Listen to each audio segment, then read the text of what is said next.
សូមជម្រាបសួរនៅក្នុងវីដេអូមុនលោកអ្នកបានដឹងហើយថាកម្មវិធីទូរស័ព្ទ Dicam DigiKey ចំនួនថ្មី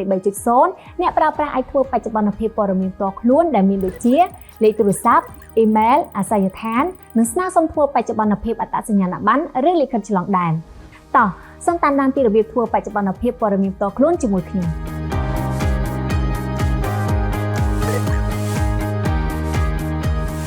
ជាដំបូងសូមលោកអ្នកចុចប៊ូតុងការកំណត់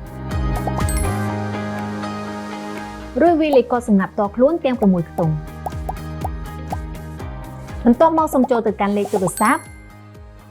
សូមបញ្ចូលលេខទូរស័ព្ទដែលត្រូវធ្វើបច្ចុប្បន្នភាពរួចចុចប៊ូតុងផ្ញើកូដ OTP សូមបញ្ចូលលេខកូដ OTP ទាំង6ខ្ទង់រួចចុចប៊ូតុងធ្វើបច្ចុប្បន្នភាពជាការស្រេចសូមចូលទៅកាន់ Email សូមបញ្ចូល Email ថ្មីដែលត្រូវធ្វើបច្ចុប្បន្នភាពរួចចុចប៊ូតុងផ្ញើកូដ OTP សូមបញ្ចូលលេខកូដ OTP ទាំង6ខ្ទង់រួចចុចប៊ូតុងធ្វើបច្ចុប្បន្នភាពជាការស្រេចសូមចូលទៅកាន់អាសយដ្ឋានបច្ចុប្បន្នរួចបញ្ចូលព័ត៌មានអាសយដ្ឋានបច្ចុប្បន្ន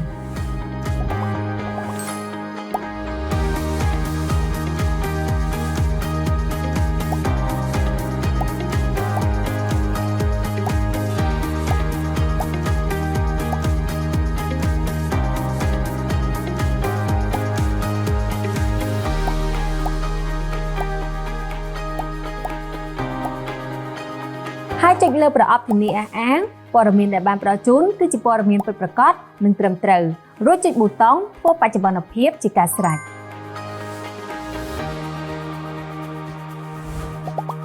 សូមចូលទៅកាន់ឈ្មោះរបស់អ្នករួចចុចប៊ូតុងធ្វើបច្ចុប្បន្នភាពឯកសារបញ្ជាក់អត្តសញ្ញាណសូមចុចប៊ូតុងចាប់ផ្ដើមសូមអានការណែនាំដែលបានបង្ហាញនៅលើអេក្រង់រួចចុចប៊ូតុងយល់ព្រមដើម្បីស្កេនមុខរស់រវើកសូមស្កេនមុខរស់រវើករបស់លោកអ្នកដោយចុចប៊ូតុងចាប់ផ្ដើមផ្ទៀងផ្ទាត់រួចបែរមុខទៅខាងឆ្វេងនិងខាងស្ដាំតាមការណែនាំរបស់កម្មវិធី